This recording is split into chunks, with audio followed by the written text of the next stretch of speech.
सुमंतु मुनि बोले, राजन, आपने बहुत उत्तम बात पूछी है। मैं आपको भविष्य पुराण को कथा सुनाता हूँ, जिसके श्रवण करने से ब्रह्महत्या आदि बड़े बड़े पाप नष्ट हो जाते हैं और अश्वमेधादि यज्ञों का पुण्यफल प्राप्त होता है तथा अंत में सूर्यलोक को प्राप्ति होती है। इसमें कोई संदेह नहीं। यह उत्तम पुराण पहले ब्रह्मा जी द्वारा कहा गया है। विद्वान ब्राह्मण को इसका सम्यक अध्ययन कर अपने शिष्यों तथा चारों वर्णों के लिए उपदेश करना चाहिए। इस पुराण में श्रोत एवं स्मार्तन सभी धर्मों का वर्णन हज है। यह पुराण परम मंगलप्रद, सद्बुद्धि को बदाने वाला, यश एवं कोटि प्रदान करने वाला तथा परमपद मोक्ष प्राप्त करने वाला है। इदं स्वस्त्यैनं श्रेष्ठमिदं बुद्धिविवर्धनम् इदं यशस्यन् सततमिदं निःश्रेयस परम। ब्राह्य पर्व 1:79। इस भविष्य पुराण में सभी धर्मों का सन्निवेश हुआ है तथा सभी कर्म के गुणों और दोषों के फलों का निरूपण किया गया है। चारों वर्णों तथा आश्रमों के सदाचार का भी वर्णन किया गया है, क्योंकि सदाचार ही श्रेष्ठ धर्म है ऐसा श्रुतियों ने कहा है। इसलिए ब्राह्मण को नित्य आचार का पालन करना चाहिए, क्योंकि सदाचार से विहीन ब्राह्मण किसी भी प्रकार वेद के फल को प्राप्त नहीं कर सकता। सदा आचार का पालन करने पर तो वह संपूर्ण फलों का अधिकारी हो जाता है, ऐसा कहा गया है। सदाचार को ही मुनियों ने धर्म तथा एक आचारा प्रथमो 92 तपस्याओं का मूल आधार माना है।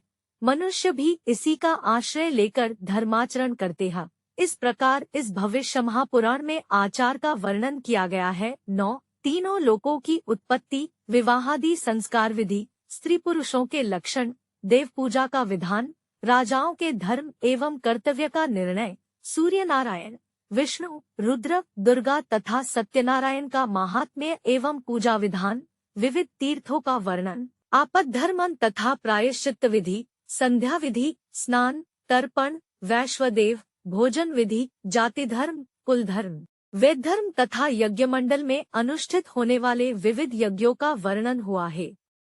हे कुरुश्रेष्ठ शतानीक, इस महापुराण को ब्रह्मा जी ने शंकर को, शंकर ने विष्णु को, विष्णु ने नारद को, नारद ने इंद्र को, इंद्र ने पराशर को तथा पराशर ने व्यास को सुनाया और व्यास से मैंने प्राप्त किया। इस प्रकार परंपरा प्राप्त इस उत्तम भविष्य महापुराण को मैं आपसे कहता हूँ, इसे सुने।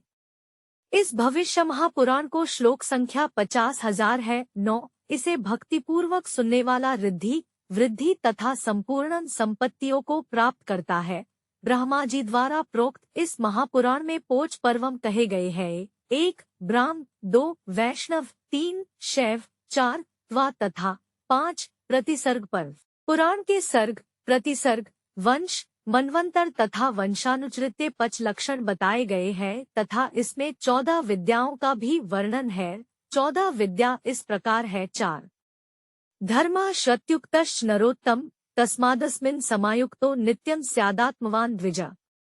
आचाराद्विच्युतो विप्रो न वेदफलं श्रुते आचार्येण च संयुक्ता संपूर्ण फलभाग स्मृता एवमाचारतो दृष्टा धर्मस्य मुन्यो गतिं सर्वस्य तपसो मूलमाचारं जगृहुआ परम अन्ये च मानवा राजन्नाचारं संश्रिताः सदा एवंस्मिन् पुराणे तु आचारस्य तु कर्तनं। ब्राह्य पर्व 1:81-84। 2 वर्तमान समय में भविष्य पुराण का जो संस्करण उपलब्ध है उसमें ब्रह्य, मध्यम, प्रतिसर्गन तथा उत्तर नामक 4 सर्ग मिलते हैं और श्लोक संख्या भी 50,000 के स्थान पर लगभग 28,000 है।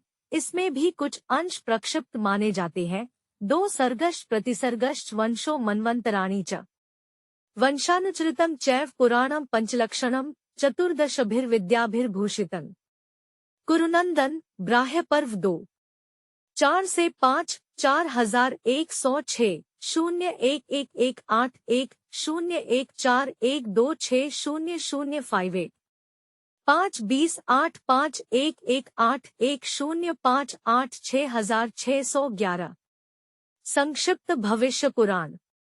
वेद, ऋक्, यजुः, साम, अथर्व 6 वेदांग, शिक्षा, कल्प, निरुक्त, व्याकरण, छंद, ज्योतिष, मीमांसा, न्याय, पुराण तथा धर्मशास्त्र, आयुर्वेद, धनुर्वेद, गांधर्व वेद तथा अर्थशास्त्र, इन चारों को मिलाने से 18 विद्या होती है।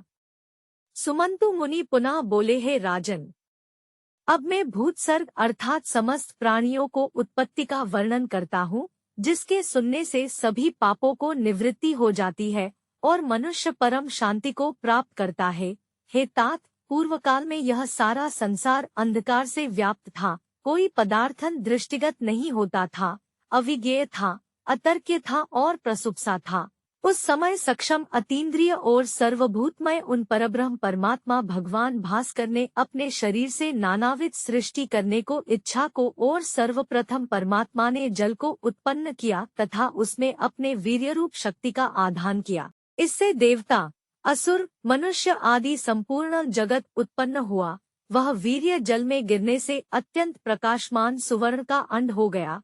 उस अंड के मध्य से सृष्टिकर्ता चतुर्मुख लोक पितामह ब्रह्माजी उत्पन्न हुए। नर भगवान से जल की उत्पत्ति हुई है, इसलिए जल को नार कहते हैं। वह नार जिसका पहले अयन स्थान हुआ, उसे नारायण कहते ही। ये सत्सद्रूप, अव्यक्त एवं नित्य कारण है। इनसे जिस पुरुष विशेष को सृष्टि हुई, वे लोक में ब्रह्मा के नाम से प्रसिद्ध हुए। ब्रह्मा जी ने दीर्घकाल तक तपस्या की और उस अंड के दो भाग कर दिए। एक भाग से भूमि और दूसरे से आकाश की रचना की। मध्य में स्वर्ग, आठों दिशाओं तथा वरुण का निवास स्थान अर्थात समुद्र बनाया। फिर महदादि तत्वों की तथा सभी प्राणियों की रचना को परमात्मा ने सर्वप्रथम आकाश को उत्पन्न किया और फिर क्रम से वायु, अग्नि, जल और पृथ्वी इन तत्वों की रचना को। सृष्टि के आदि में ही ब्रह्मा जी ने उन सब के नाम और कर्म वेदों के निर्देशानुसार ही नियत कर उनको अलग अलग संस्थाएं बना दी। देवताओं के तुषित आदि गण, ज्योतिष्टोमादि सनातन यज्ञ, ग्रह, नक्षत्र, नदी, समुद्र, पर्वत, सम एवं विषम भूमि आदि उत्पन्न कर काल के विभागों, संवत्सर, दिन, मास आदि और ऋतुओं आदि को रचना की। काम, क्रोध आदिक रचना कर विविध कर्मों की सत्सद्विवेक के लिए धर्म और अधर्म को रचना की और नानाविध प्राणिजगत को सृष्टि कर उनको सुख दुख, हर्ष शोक आदि दंडों से संयुक्त किया। जो कर्म जिसने किया था तदनुसार उनकी इंद्र, चंद्र, सूर्यम आदि पदों पर नियुक्ति हुई। हिंसा, अहिंसा, मृदु, क्रूर, धर्म, अधर्म, सत्य, असत्य आदि जीवों का जैसा स्वभाव था, वह वैसे ही उनमें प्रविष्ट हुआ। जैसे विभिन्न ऋतुओं में वृक्षों में पुष्प, फल आदि उत्पन्न होते हैं, इस लोक को अभिवृद्धि के लिए ब्रह्मा जी ने अपने मुख से ब्राह्मण, बाहुओं से क्षत्रिय, उरु अर्थात जंघा से वैश्य और चरणों से शूद्रों को उत्पन्न किया। ब्रह्मा जी के चारों मुखों से 4 वेद उत्पन्न हुए। पूर्व मुख से ऋवेद प्रकर हुआ, उसे वशिष्ठ मुनि ने ग्रहण किया।